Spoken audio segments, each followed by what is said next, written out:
There's some background noise in the other room. Hello, hello. My experiences in the Provo Tabernacle mainly involved attending stake conference. There's stake conference. At stake conference. I played the organ at stake conference. We went to stake conferences there and some graduations and some musical events. Musical events. At least one or two of my children played in the orchestra in the tabernacle. I walked from my College of Humanities at BYU. It was held in the tabernacle. I'm not sure I would have gone to graduation had it been anywhere else.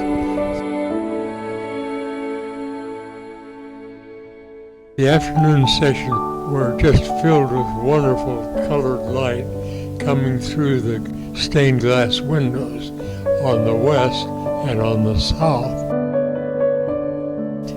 There was a wonderful spirit, very peaceful inside the building. They had a really marvelous Christmas pageant inside one year. It was much more elaborate with live music and things. The Utah Valley Symphony would invite grade school kids to a free concert there. And it was a chance for them, especially my students who were kind of from a poor population. Some of them had never ever been there. It was a man coming in who was a professional actor who walked out on the stage alone, and in a very moving, effective way, he recited the entire book of Mark from memory. I can remember Rachmaninoff coming to direct the symphony, and it was held in the tabernacle. Senator Rachmaninoff, famous, world famous, and he came here and conducted in the tabernacle. The applause continued and continued, and so he played encore after encore, and finally he realized what people were waiting for was the etude in G minor. He finally shrugged and played that.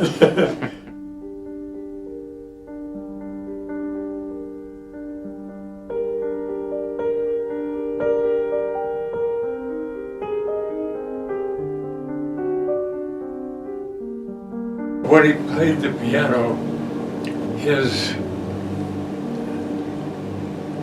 face softened, and there was love in his face and in his music.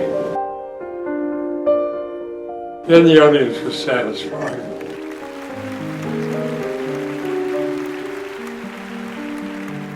It was the only big meeting place in Utah County, really, or Provo anyway, where everything was held.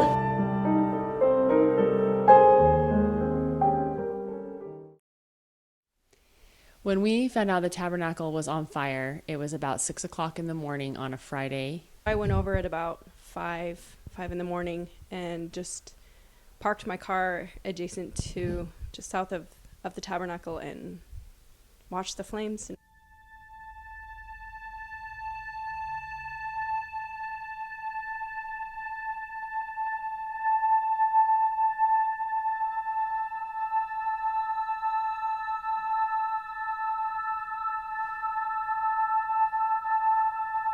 The flames were just breaking through the roof and were going up the morning dark sky. The one thing I remember was walking by and feeling the heat from it. It was such a blaze. I cried, actually.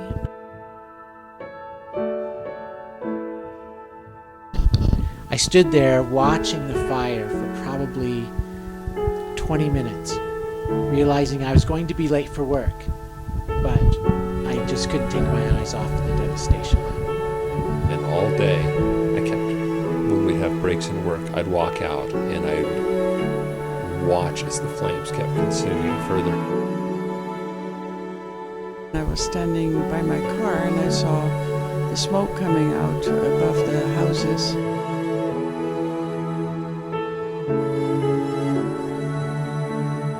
And the interesting thing was that I received an email from my nephew in Ohio that had heard about it before I even knew. Very interesting how fast it went around the world that the tabernacle had burned down. All day we just felt heartbreak and sadness because that's a beautiful, iconic building that was lost.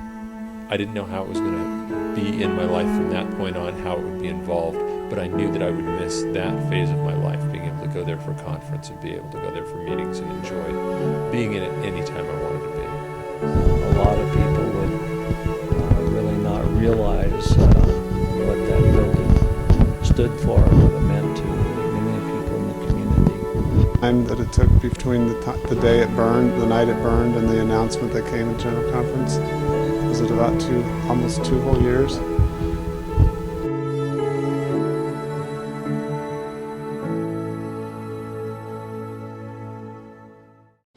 After careful study, we've decided to rebuild it with full preservation and restoration of the exterior to become the second temple of the church in the city of Provo.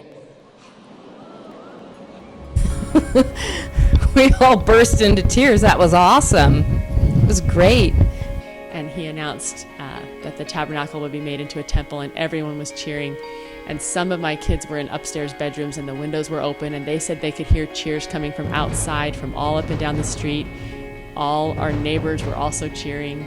We were on pins and needles, hoping that it was going to be preserved. Later that day, our family made a big banner that said "Happy Day," and we took it over to the fence of the tabernacle and hung it up. Excitement bubbling with me and my kids, and just felt like it was meant to be that way. It's the greatest news ever. And it was fun to watch its construction, how they built, they put on stilts and kept it up above its foundation.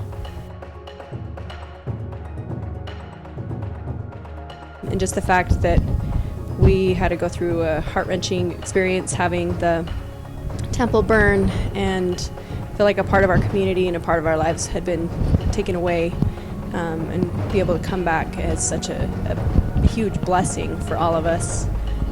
I think that the Provo Tabernacle Temple is going to be a beautiful addition to our downtown area. It's going to be even better than it was before. And I feel like a different atmosphere comes into the city, just like when Moroni was being put on top of the temple. I've watched the transformation of the temple over the last year or two, and every part of it's really fun. It's like the gift that keeps on giving. Right now we're seeing the landscaping go in, and lawns and trees, and now we're seeing Moroni lit up, and the lighting. And I intend to live here until I die. So I'll be walking over there well into my old age. The tabernacle will hopefully be a light to people in darkness. I'm glad to have that in my future.